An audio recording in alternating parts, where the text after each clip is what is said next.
hope you can hear me over the ventilation.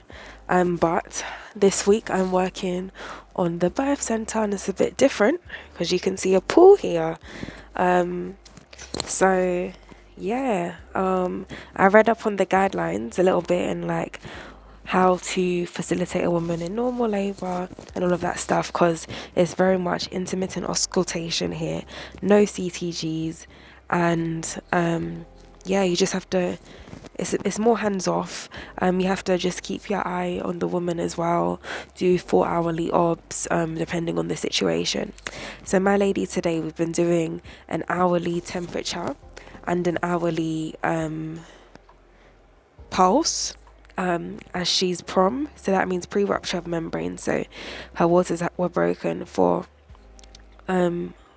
before we came on it was about 23, 22, but now it's actually 25 hours.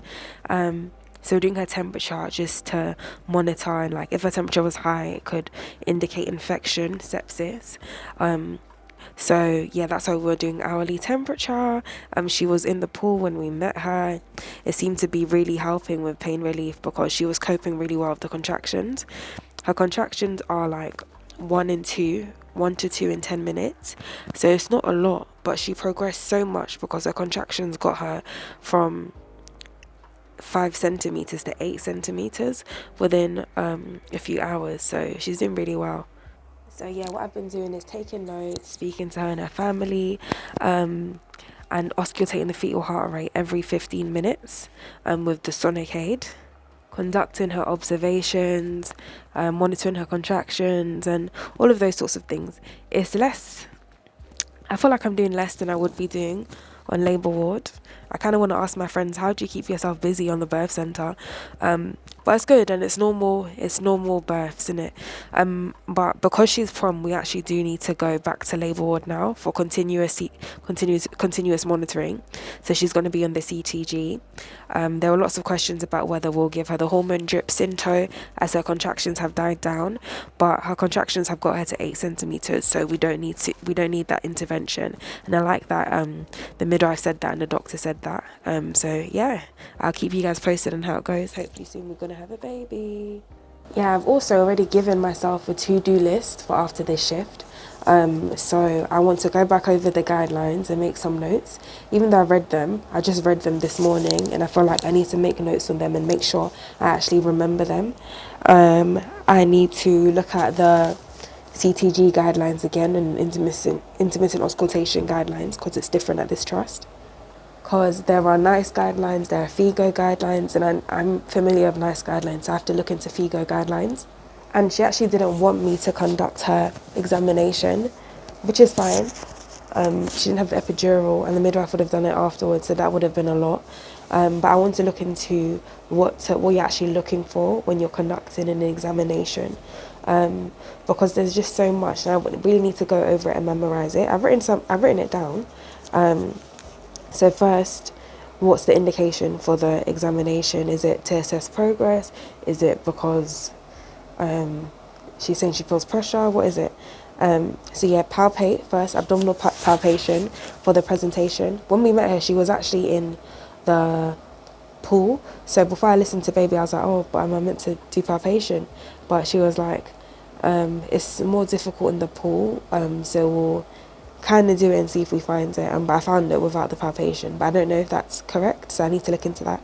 But yeah, what's the indication? Palpate, see how many fifths the head is palpable. Then examine, and then you assess the cervix. So what's the position of the cervix, the consistency of the cervix, the length of the cervix, and the dilation of the cervix, and the application of the cervix. So is it well applied to the baby's head, or it's not well applied, it's loosely applied?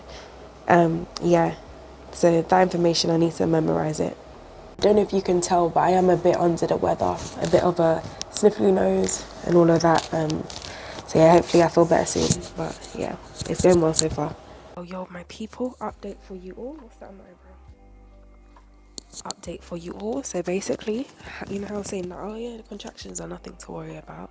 Upon obstetric review, the doctor's review, they've said that it really is both the dilatation of the cervix as well as the contractions, because the contractions are helping baby's descent, and baby's head is very high.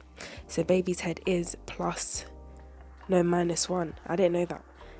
So they said, yeah, baby's head is high. So even if you get to fully dilated, the descent it's not too good.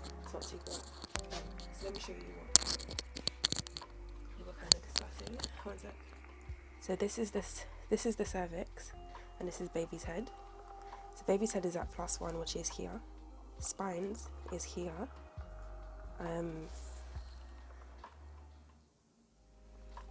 Spines is here. So baby's at +1. Okay, +1 is here. Spines is here. And then +1. Okay, let me start again. Okay, so baby is at -1, which is here.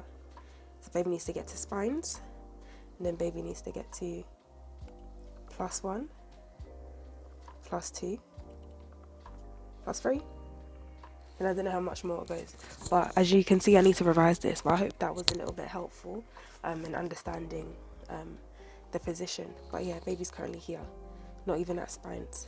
Yeah, so for that reason, I think they may be thinking about C.O.G to increase the contractions, possibly. But I'll keep you posted. Vlogs. Yeah. Hey guys, so It's been a long shift from 7:30 to 8 p.m. I'm so tired. did you do the shift? My gosh. Like My back is hurting me. Like I said before, I'm so run down I actually haven't finished today's vlog, but I actually didn't because I was so... Yeah. Oh. Yeah, Trisha's been working very hard, but she only delivered one baby today.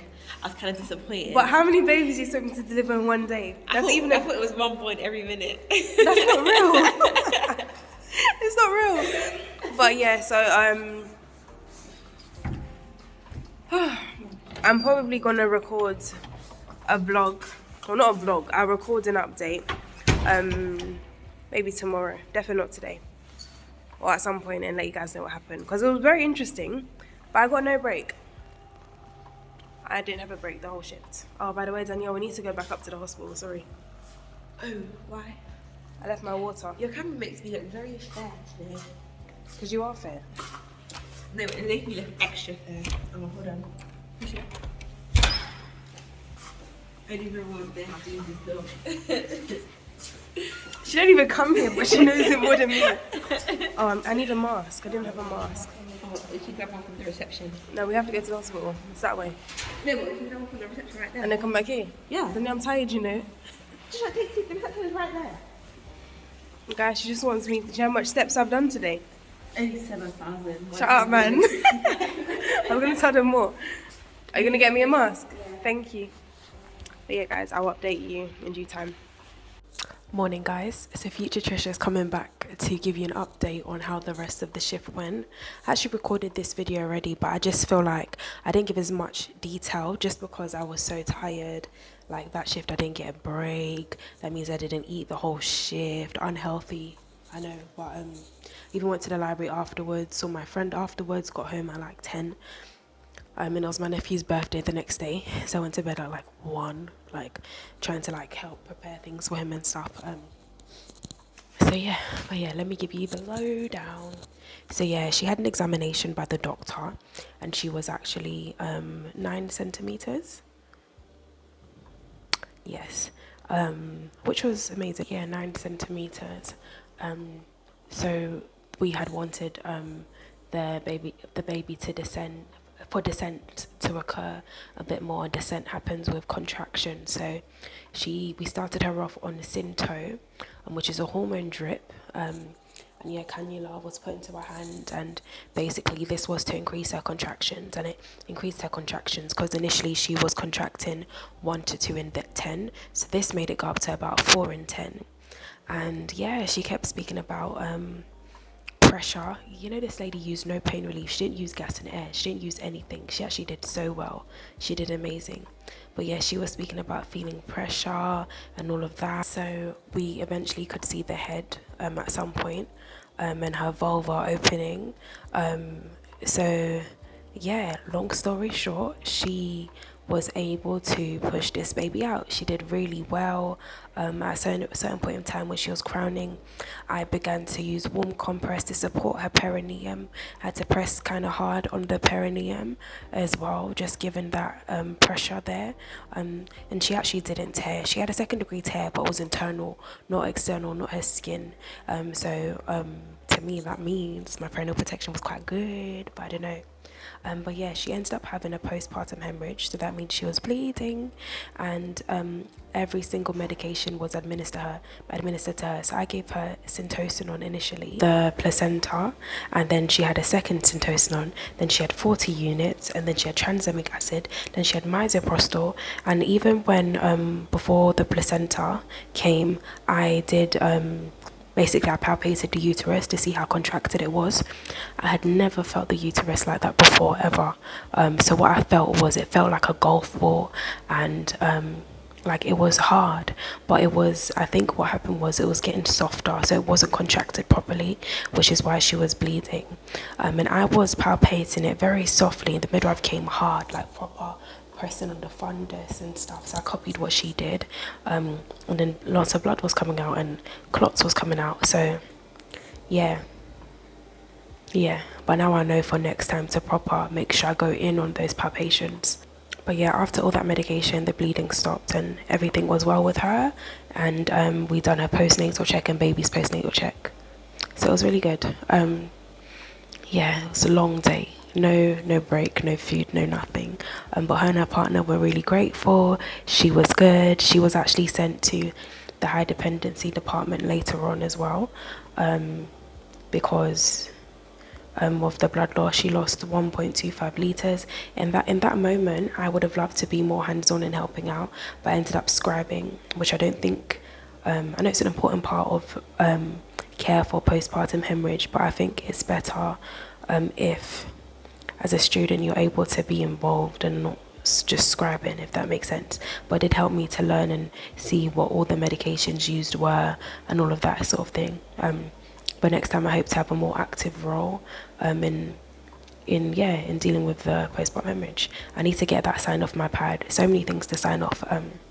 My friend just said to me, if you don't ask, you don't get. So I need to be more proactive with it.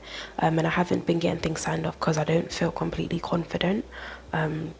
But nobody ever feels ready before they're qualified anyway. So yeah, I need to just get along with that. But yes, I'm at work and I'm about to go on to my next second shift on the birth center. Hopefully it's good. I'll keep you guys posted in my next vlog.